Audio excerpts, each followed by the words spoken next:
My name is Barbara Evans. I'm professor of law and Stephen C. O'Connell Chair at the Levin Law School at University of Florida, and I'm also professor of engineering at the Wertheim College of Engineering at Florida.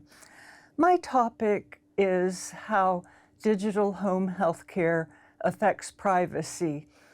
And basically, it implicates four different strands of privacy law. We all have a high expectation of privacy in our homes.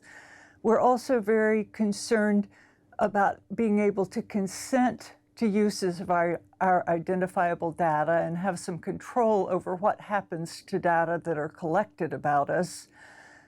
Also, this is health data, and we're very sensitive about how our health data are handled and sort of feel like it should fall under medical privacy law, which is the law that governs healthcare in clinics and hospitals.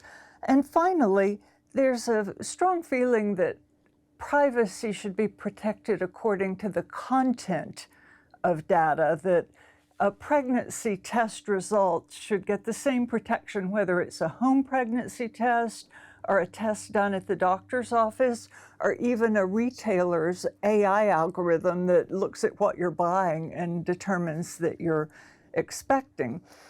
The difficulty here is that finding the right legal protections for the data that home healthcare tools would generate.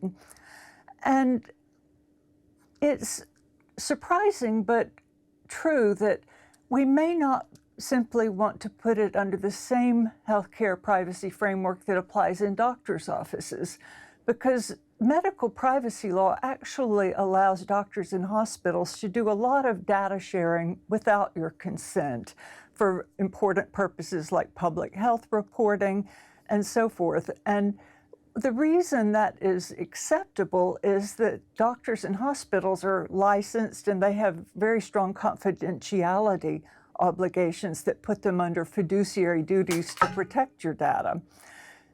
When dealing with a home healthcare provider, they're not under those same duties, so you wouldn't have the same protections.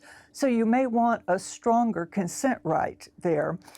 And also some equivalent protections that place the providers of home healthcare tools under strong rules, boundaries on use, and also require them to build in some privacy safeguards.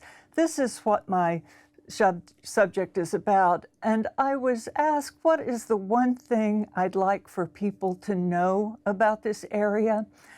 I would say that we need to realize that even though we all want a right of informed consent and think it's very important, that alone cannot protect our privacy. Protecting privacy requires more than consent. It requires some boundaries, either by law or by contract, on what the recipient of data can do with it, and it will require increasingly building in some technical safeguards. We need some standards on how algorithms that gather our data will handle it and what sort of privacy will be built in. So while we continue to stress that we want a consent right, we need to be aware that more than that is needed to protect privacy. As for my prediction on how this area will progress or what will happen in the coming years and months with home health tools, they have the potential to become a very powerful tool to help with healthcare so that we can take control of our health, monitor our own health, and interface more effectively with the traditional healthcare system.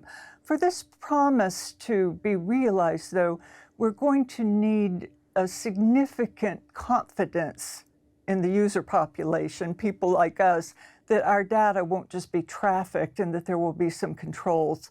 So ultimately, I think the potential of home healthcare tools is great, but a lot of attention needs to be put on making a privacy framework for it that we all can trust. Thank you very much.